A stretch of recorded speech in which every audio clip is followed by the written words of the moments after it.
Kay Cadet Jack Arcadio, nagpapasalamat ako sa iyo. Tinawagan mo pa ako na ang chinichismis ng mga kalabang ko ay may connection na ako sa sa CPP. I vehemently said na pagka ganong nililing nyo ko sa kayo ng terorista talaga, sisirisohin ko yon. Allegations ninyo. Gusto nyong rebellion, rebellion. Gusto nyong sedition, sedition. Gusto nyong terorista, ako talaga, terorista, I will make it my mission in life. Magkakilala tayo, magkakilala tayo. So, I do not want to believe yung allegation na isa ka sa nag-mastermind because I don't think you are that low. Hindi ka ganun kababa. Isipin mo, nag-serve ka dyan, chief of staff ka ni Duterte, tapos nun, DILG ka, and then I know you to be a principled man. No? Kaya nga sinabi ko, I'd rather wait to hear your side. Mag-press statement ka naman, deny mo. Sabihin mo, hindi ako yan. Hindi ko gagawin yan. Ganun ba? Panay, sipsipan ba tayo ngayon? Hindi tama. The best information is ikaw, yourself. So, maraming nagsasalita ng mga P-Mayor trying to protect you, your image. The best person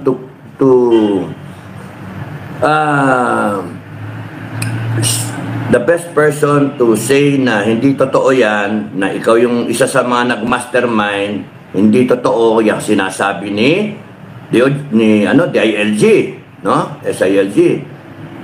Kung totoo man yun, and then, panindigan mo, bakit mo ginawa yun? Explain mo, bakit yun?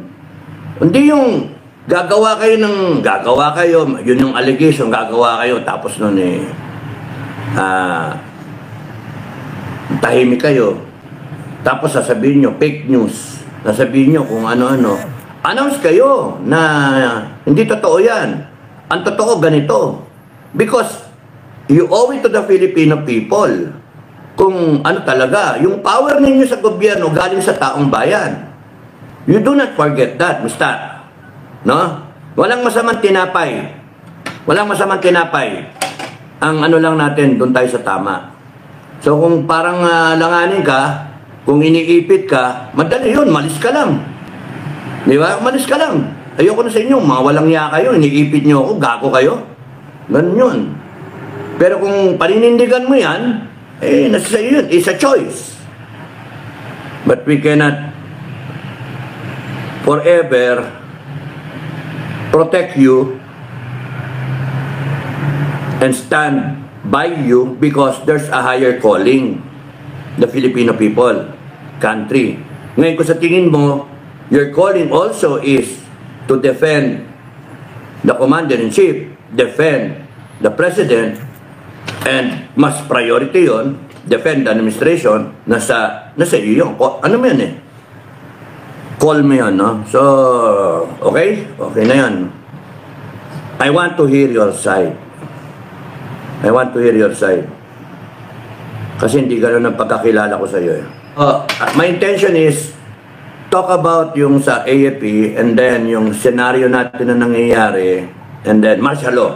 Kung hindi ko makuha ng one sweep sa vlog na to, sa susunod na mga vlog. So, announcement, meron akong topics na gustong i-discuss, AFP, PNP, yung situation na nangyayari, the way I see things, analyze it, and then what might happen, no? What might happen? Yung analysis din kung saan ba tayo papunta, no?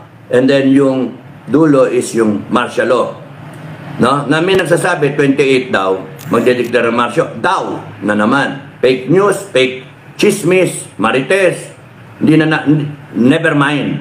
Ang malaga is if and when magkaroon ng martial law. Yun yung aking tatalakayin. PNP na nagsasalita na kinasuhan ng inciting to sedition, si Fontanilla ba yun?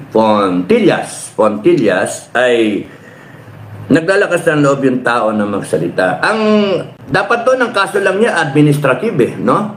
Na naka-uniform ka, nagsasalita ka. Pero kung babanatan nyo kasi yung tao na nagsasalita na anti-Duterte, anti-Marcos o anti-administration, sinasabi niya sa lobby niya, dapat ang caution noon hindi public. Kuha nyo, ano intention nyo, babanatan nyo ng inciting to sedition and then do it publicly. Dapat sa atin, AFP-PNP, for that matter, ang bira doon, patawag ng commander niya. Uy, ano ginagawa mo? Sinisira mo yung unit mo. Loyalty pledge. Yung ganun ba? Wag kang mag-uniforme. Gusto mo mag-vlog, wag kang mag-uniforme. Wag masuot yung tsapang mo. Kasi, nasa organisasyon ka. Marami kasi nasabi, mag-resign ka. Ganon. Hindi yung babanatan yung inciting to sedition. What does that make you, guys, in the PNP? That tells the public na natatakot kayo doon sa sinasabi niya. Na may katotohanan yung sinasabi niya. Kuha niya? No? Lahat kasi ng ginagawa niyo, sana, pwede ba, AFP-PNP, sana, damay na kayong dalawa, no? Sana, pag-isipan niyo yung repercussion. Okay? Baba natin yung inciting to sedition.